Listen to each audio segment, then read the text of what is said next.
Welcome to Finance Deep Dive. Today, we're going to talk about one of the most powerful and maybe even surprising forces that shapes our entire world, the American shopper. So let's just dive right in with this one big idea. This isn't just some catchy phrase. It's a fundamental truth about how the global economy works today.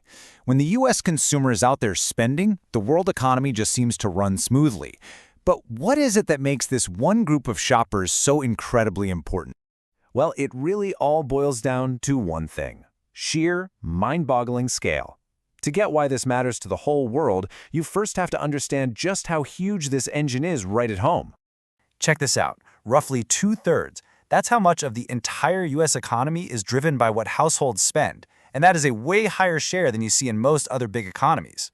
And what's really wild is what this actually represents. We're talking about the biggest economy on the planet, and it's the everyday choices that people make, what they're buying, where they're eating, the cars they drive, that are the main thing keeping the whole system running.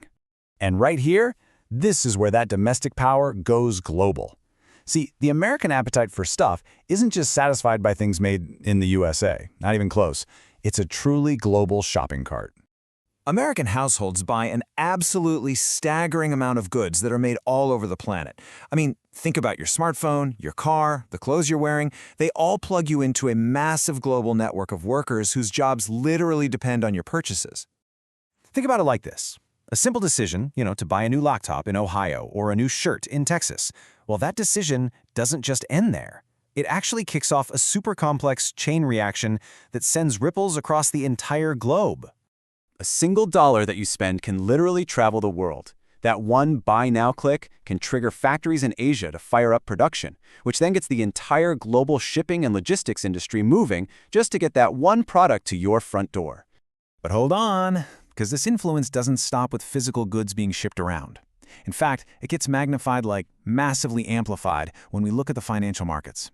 It's not just about what happens on Main Street, it's about how Main Street's choices directly steer Wall Street and from there, all the world's financial centers. For investors, a strong American consumer is the ultimate green light. It's a signal that companies are healthy, that they're profitable, and that directly pushes up their stock prices. And this isn't just a signal for Wall Street. It sends a huge wave of confidence through financial hubs in London, in Tokyo, and everywhere in between.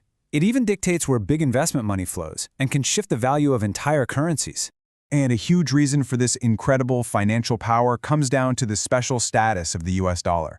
Just think of it as the default currency for the planet. When countries trade big things like oil, or when central banks around the world hold on to their savings, they mostly use dollars. So what that means is any little tremor in the US economy, especially one started by its consumers, it doesn't just cause ripples, it creates a full-on tsunami across global finance.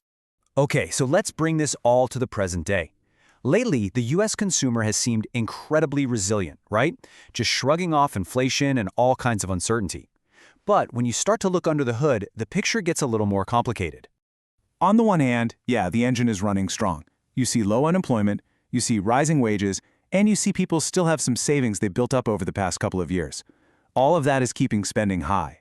But, and this is a huge but, that strength isn't being felt by everyone, not even close. When you look closer, a lot of this spending is actually being driven by higher income households, while a lot of other people are falling behind. This growing gap isn't just about inequality. It's a direct threat to how long this can all last. I mean, if most consumers can't keep up, how long can this economic engine really keep going? And we don't have to guess what happens when this engine stumbles. History gives us a very clear, very stark reminder. The 2008 financial crisis showed the entire world what happens. A collapse in U.S. household spending didn't just stay in the U.S. It spread like wildfire and triggered a massive global recession.